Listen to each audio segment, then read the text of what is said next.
पालघरमध्ये मार्क्सवादी कम्युनिस्ट पक्षाचा मोर्चा जिल्हाधिकारी कार्यालयावर धडकलाय। जवळपास 50 किलोमीटरचं अंतर पार करत हा मोर्चा पालघर जिल्हाधिकारी कार्यालयावर येऊन धडकलाय। प्रशासनाकडून कोणताही दुसरा मिळालेला नाहीये आणि त्यामुळे आंदोलकांनी जिल्हाधिकारी कार्यालयाला घेराव घालत दोन्ही प्रवेशद्वारांवरच ठिय्या मांडलेला आहे। आज या आंदोलनाचा तिसरा दिवस आहे। पालघरमधील वाढवण प्रकल्प रद्द करावा, पिण्यासाठी आणि सिंचनासाठी पाण्याची सोय करावी यासह अन्य प्रमुख मागण्यांसाठी हा मोर्चा काढण्यात आलाय। ज्या ठिकाणी हा मोर्चा काढलेला आहे त्या ठिकाणाहून आपले प्रतिनिधी राजू सोनावणे सध्या आपल्या सोबत आहेत। राजू, सध्या मोर्चाच्या ठिकाणी नेमकी काय स्थिती आहे आणि आज हे मोर्चेकरी हे आंदोलनकर्ते प्रशासनाशी चर्चा करणार आहेत का? अगदी आपण पाहतोय की स्थानिकांच्या न्याय हक्कासाठी जे आहे ते मार्क्सवादी कम्युनिस्ट पक्षाचं हे लाल वादळ जे आहे ते पालघर जिल्हाधिकारी कार्यालयावरती दाखल झालेलं आहे। खरं तर 2 दिवसांचा लॉंग मार्च काढला होता। जवळपास 65 किलोमीटर जे आहे ते हे सगळे भूमिपुत्र स्थानिक जे आहे ते चालत आलेले होते आणि आता आपण पाहतोय की पालघरचं जे काही जिल्हाधिकारी कार्यालय आहे त्याच्या संपूर्ण चहूबाजूने घेराव घातलेला आहे। जोपर्यंत आमच्या मागण्या पूर्ण होत नाही तोपर्यंत आम्ही या ठिकाणून हटणार नाही अशा प्रकारची भूमिका घेतलेली आहे। सगळ्यांच्या हातामध्ये लाल बावटा आहे आणि आपल्या मागण्या घेऊन ते जिल्हाधिकाऱ्यांच्या दारी आलेले आहेत। त्यामुळे आता नेमकं या स्थानिकांच्या काय मागण्या आहेत जाणून घेणार आहोत। काय नेमक्या मागण्या आहेत तुमच्या? आमच्या एकूण 12 मागण्या घेऊन इथे आम्ही आलेलो आहोत।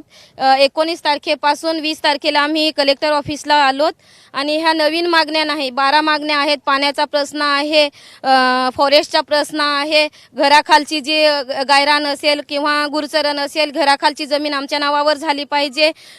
रोजगाराचा प्रश्न आहे, मुलांच्या शिक्षणाचा दर्जेदार शिक्षण दिलं पाहिजे। अशा एकंदरीत आणि येणारं वाढवण बंदर, फक्त वाढवण बंदर नाही तर येणारे जे पण प्रकल्प आहेत हे प्रकल्प आमच्या आदिवासींना च्या नावावरती की नोकऱ्या देणार, पण आम्ही बघितलेलं आहे की आम्हाला किती नोकऱ्या दिल्या जातात, कोणालाही नोकऱ्या दिल्या जात नाही आणि जमिनी आमच्या बळकावून घेतल्या जातात। सरकार त्याचा मोबदला ठरवतं, आमची जमीन आणि सरकार त्याचा रेट ठरवतं, हे आम्हाला मान्य नाही। जे आज आम्ही डहाणू तालुक्यामध्ये किंवा इतर तालुक्यांमध्ये विस्थापन झालेलं आहे त्यांचं अजून पुनर्वसन नाही। 1977 मध्ये सूर्या प्रकल्पामध्ये झालेलं ते सुद्धा झालेलं नाही। त्यासाठी आम्ही सांगतो की आम्हाला हे प्रकल्प नको आहेत जे देशोधडीला आमच्या आदिवासींना किंवा गोरगरीब जनतेला देशोधडीला लावतील असे प्रकल्प आम्हाला नको आहेत।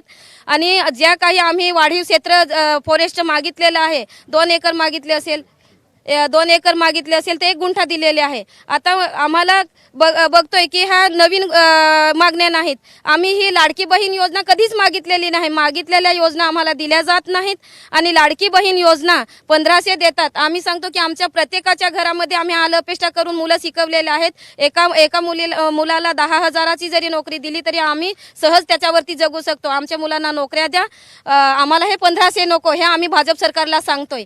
शिंदे सरकार असेल किंवा भाजप सरकार असेल, आमचा एकच इशारा आहे की हे 1500 रुपये बंद करा आणि आम्हाला आमच्या मुलांना रोजगार द्या। आज रोजगार हमीची योजना आम्ही मागतोय, कारण जव्हार मोखाडा असेल किंवा विक्रमगड तालुका, वाडा तालुका याच्यामध्ये कोट्यवधी रुपयाचे रोजगार हमीचं काम झालं। आज तुमच्या मागण्या मान्य झाल्या नाही तर पुढची भूमिका काय असणार आहे?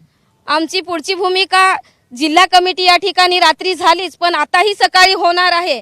आणि आम्ही कालच सांगितलं की जर आमच्या मागण्या पूर्ण झाल्या नाही तर जवळ रेल्वे आहे त्या रेल्वे रोकोमध्ये आम्ही रेल्वे रोको करू किंवा आज दुसऱ्यांना आम्ही बोलवलेलं आहे। मग आमचा मार्ग हा खुला असेल, आम्ही मुंबईच्या मंत्रालयावरती धडक देऊ। कारण इथेच आम्हाला पत्रकारांनी बरेच विचारलं की तुम्ही थकलात का? आम्ही हाच निर्धार करून आलेला आहोत की वर्षाच्या रखडलेल्या ज्या काही आमच्या मागण्या आहेत त्या मान्य झाल्या नाही तर मुंबईला चालत जाण्याची आमची तयारी आहे। पाहतोय आपण की लाडक्या बहिणीचे 1500 रुपये आम्हाला नको तर आमच्या मुलांना रोजगार द्या अशी मागणी जी आहे ती सुद्धा होताना पाहायला मिळते।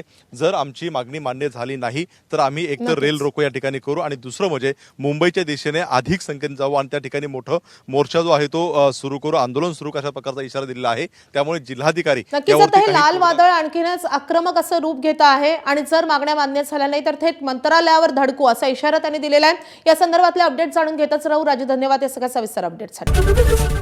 एबीपी माझा, उघडा डोळे बघा नीट।